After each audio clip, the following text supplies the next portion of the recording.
Finally এত বছর পরে বাবার পুরনো ঘরটাতে নতুন করে রং করা হচ্ছে। যদিও বা রং করেছি আমি নিজেই, তবে এটাই কিন্তু ফাইনাল রং না। এতদিনের পুরনো দেওয়ালটা ঘষে রং করতে তাও রাত 1টার বেশি বেজে গিয়েছিল। তারপরও অনেক বেশি খুশি লাগছে এটা ভেবেই আমার বাবার এই টিনের বাড়িতে তার মেয়ে হিসাবে এতটুকু করতে পারছি, এটাই আমার কাছে অনেক বড় প্রাপ্তি। আর আমি জানি এই সময়টার জন্য আব্বু অনেক বেশি খুশি হতো। তো চলেন রাত জেগে আজকে ঘরের কি কি কাজ করলাম সেটাই দেখাই আজকের ভিডিওতে। আসসালামু আলাইকুম, কি অবস্থা সবাই কেমন আছেন? ম্যাক্সিমাম সবাই বলেছেন আপু মিস্ত্রিদের রং করাও, আবার অনেকেই বলেছেন আপু তুমি নিজেই করো।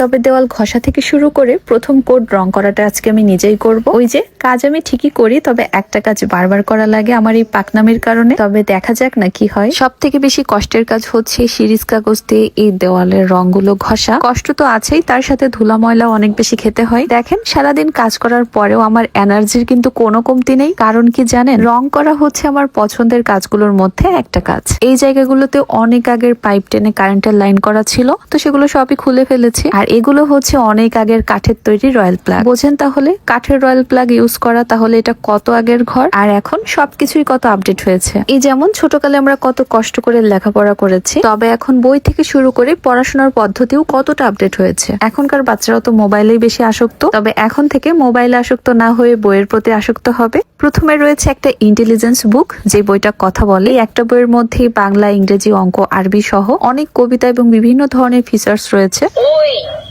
ওইতে ঐরাবত 10 কোথায়? না, ভুল হয়েছে। যোগ কোথায়?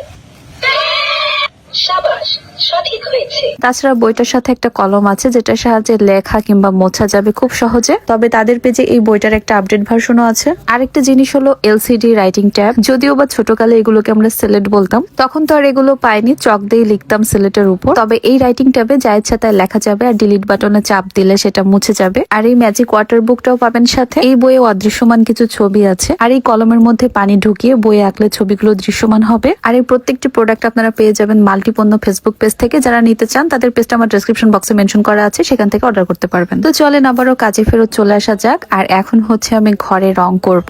আজকে শুধুমাত্র এক কোট রং করব, কারণ এটার উপর আবার পুটিং না কি বলে সেটা করা লাগবে। কারণ ঘরটা যেহেতু আগের, তাই দেওয়ালগুলো অনেক জায়গা থেকে ফেটে গিয়েছে। তাছাড়া দেওয়ালে বেশ কিছু তারকাটাও মারা ছিল, তাই সবকিছু সুন্দর করে লেভেল করতে হবে। কিন্তু দেওয়ালে প্রথম রং দেবার পরে তো আমি একটু ভয় পেয়ে গিয়েছি যে রং কেন হচ্ছে না। ভাবছিলাম দেওয়ালগুলো আবার নষ্ট না করে ফেলি। তারপরও রং যেহেতু গুলিয়েছি, তাই এটাকে তো শেষ করতেই হবে। ভালো হোক খারাপ হোক, কিছু তো একটা হবে। তবে কেন জানি না আমার মন বলছে যে এই ঘরটার ফাইনাল লুক অনেক সুন্দর হবে। কেননা নতুন টাইলস, নতুন রং, তারপর নতুন কিছু ফার্নিচার। সুন্দর না হয়ে যাবে কোথায় বলেন তো? সেই কাজ ধরেছি রাত 9টা থেকে, আর এখন রাত 1টারও বেশি বাজে। এই সময়টা তো অনেক বেশি টায়ার্ড লাগছিল। আর সেই সাথে আমার হাত, মুখ, জামা কাপড়ের অবস্থা তো খুবই খারাপ। সব জায়গায় রং ছুটে একেবারে ভরে ছিল। তবে বেশ কিছুক্ষণ অপেক্ষা করার পরে রংটা যখন একটু শুকিয়ে গিয়েছিল, সেই সময়টিতে ঘরটা দেখতে ঠিক এমন লাগছিল। তবে ওই যে বললাম, এটাই কিন্তু ফাইনাল রং না। ফাইনাল লুক দেখার জন্য তো একটু অপেক্ষা করতেই হবে। তো নেক্সট ভিডিওতে ইনশাল্লাহ টাইলস এর কাজটা শেষ হয়ে যাবে। সেটা দেখার জন্য আমার পেজটাকে ফলো দিয়ে পাশে থাকতে হবে। দেখা হয়ে যাচ্ছে নেক্সট ভিডিওতে। ভালো থাকবেন সবাই, আল্লাহ হাফেজ, বাই।